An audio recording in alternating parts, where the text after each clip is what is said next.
Oui, c'est une intro un peu minimaliste, puisqu'on démarre depuis les chiottes du hard-off, où j'ai dû foncer parce que j'ai pris la méga sauce. Donc on est bien dans un hard-off, regardez. Et on va commencer la visite. Désolé, c'est parti. C'est bien du coup le deuxième hard-off de Akita, de la préfecture d'Akita. Et du coup le hard-off a l'air d'être à l'étage.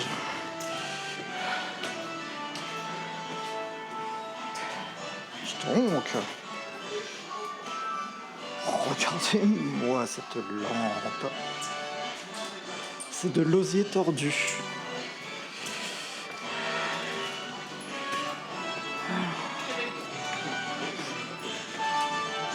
On est accueilli par une petite vitrine.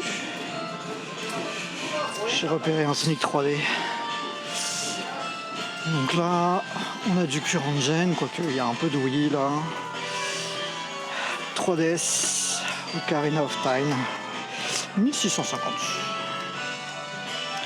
Twinkle. C'est comme ça que ça s'appelle, non? Twinkle, je sais pas. Tout fan de Zelda se doit d'avoir ce jeu.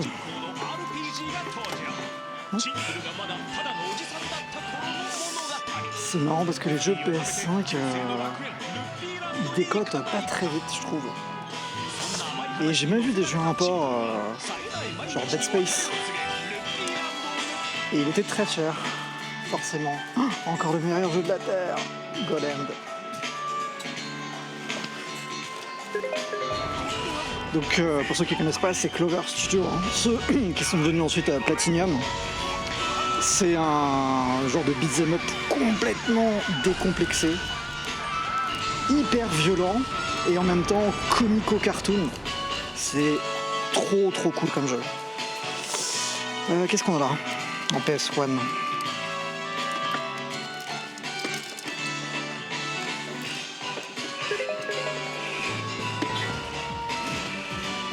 Oh, Escaflowne, non.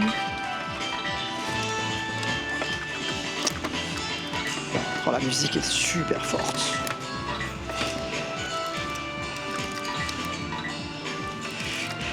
Ok.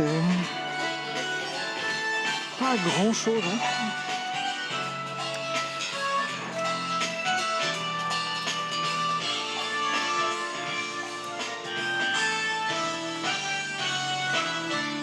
Zelda en loose, elle est bigou, regardez.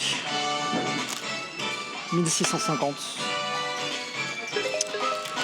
Enfin le beat'em up Sailor Moon. La boîte est claquée, 3300. Super Donkey, 880. Mega Drive Quackshot, 3650. Columns, World of Illusion et Castle of Illusion, un peu décoloré. Oh, Ayrton, Super Monaco GP.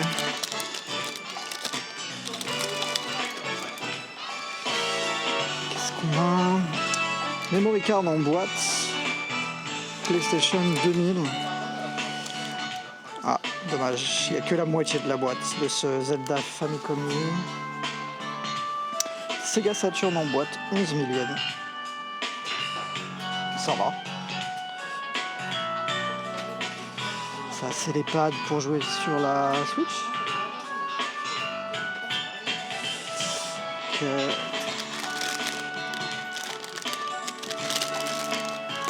Oh, cette Wiimote.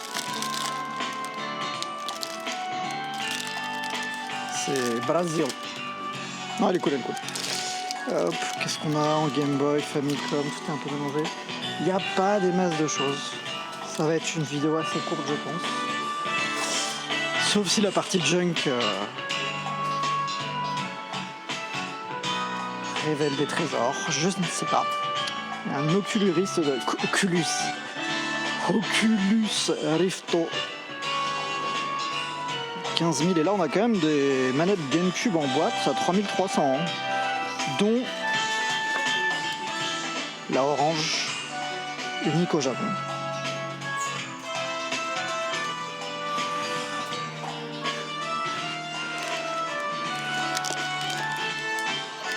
Super Mario 2200. Ah non, checker le Junku.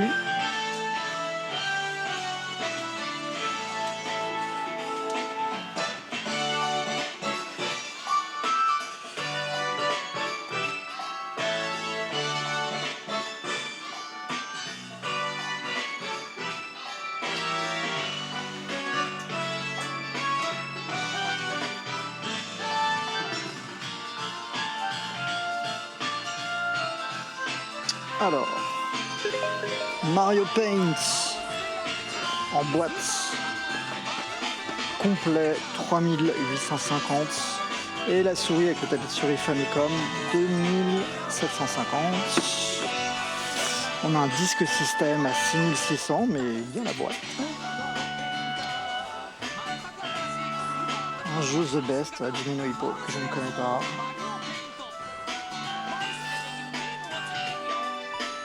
Et là, entre les albums de musique classique, quelques jeux poussiéreux.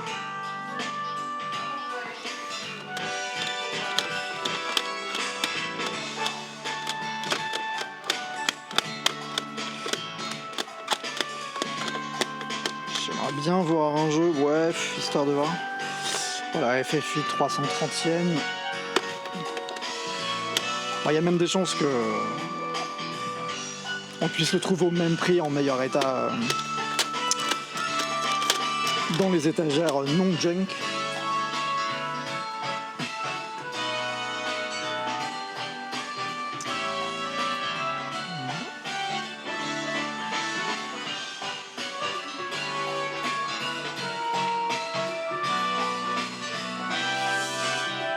Alors en bac bleu, qu'est-ce qu'on trouve ?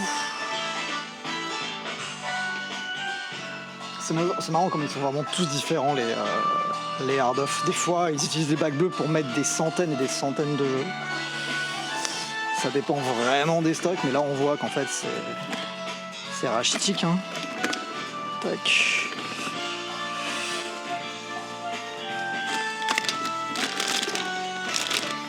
Que de la manette no-name où Rim est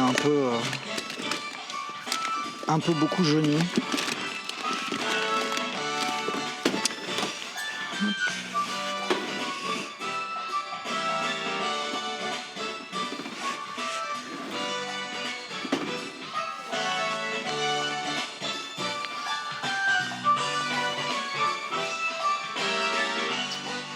PlayStation 2, 1000, 4400, 3000, entre 1000 et 4000 quoi. Les stickeries PlayStation, PS3, 5550. Je ne sais pas ce que c'est, ce Game Tech. On a des Super Famicom toutes moches. Voilà, elle est complète. S'ils nous ont mis les câbles pour celle-ci, j'imagine qu'ils l'ont un minimum testé, au moins lancé une fois. Et là, oh là là, la Famicom comme ça en loose, juste avec deux manettes 3300, c'est beaucoup trop cher.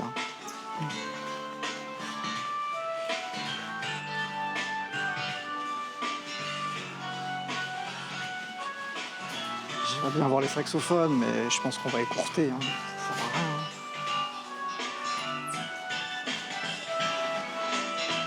Peut-être que j'en profite pour voir s'il n'y a pas...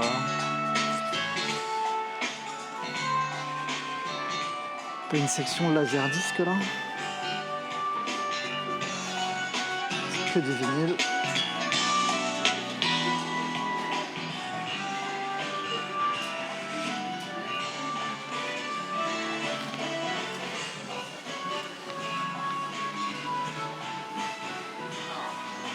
Alors, cette mono-vitrine, qu'est-ce qu'elle a à nous offrir? Une Wii U à 6600, une micro Game Boy 16500, ok, des Game Boy SP, ma foi, assez propres, mais 13 000 quand même, c'est très cher. le pad Ori PS2 là. Ah non, c'est un pad Ori PS4. Moi j'ai la version PS2. Le plastique a complètement vieilli, c'est une vieille merde collante maintenant. Ok. Et en bas, mes enfants, c'est très limite quoi que. Ah ouais, mais il y a 2 Pokémon vraiment pas chers, 7700 les 2. S'ils sont complets, ça peut valoir le coup. Et on a un Sonic 3D, ce jeu raté. Mais je crois que je serai assez chaud pour vérifier ce qu'il y a à l'intérieur quand même. Sonic et Knuckles.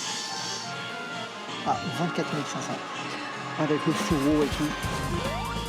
Mickey Mania qu'on avait vu tout à l'heure aussi. Le Punch Out qui est très propre aussi. Hein. À 11 000.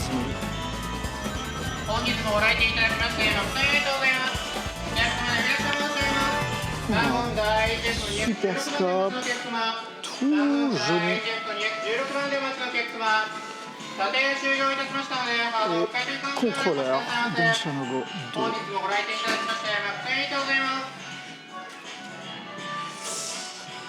Bon. Eh bien, moi je m'en vais vérifier les 2-3 trucs que j'ai vus. Et on se retrouve je ne sais où parce qu'il pleut, je peux pas filmer dehors, donc je trouverai le moyen de faire le bilan. Décidément ces petites conclusions là à l'intérieur des bus, ça me sauve la vie. C'est pas génial le temps. C'est peut-être parce que j'ai quitté Morioka, c'était sous le soleil et je suis venu ici pour looter et je prends la pluie. Et je vois ça comme un test divin. Et je l'ai passé haut la main. C'est vrai que ce hard-off était un peu ratitique, mais les peu de choses qu'ils avaient de bien, elles étaient exceptionnelles. J'ai encore looté pour 200 balles, facile. Et en fait, c'est facile de deviner en regardant la vidéo, quoi. Il y a eu des très beaux loots de jeux archi complets et dans un état impeccable. Si ça vous a plu, vous connaissez la rengaine, likez, partagez, suivez-moi dans mes aventures à travers les régions du Japon reculées où l'on trouve des bonnes affaires. Et on se dit à la prochaine. Ciao!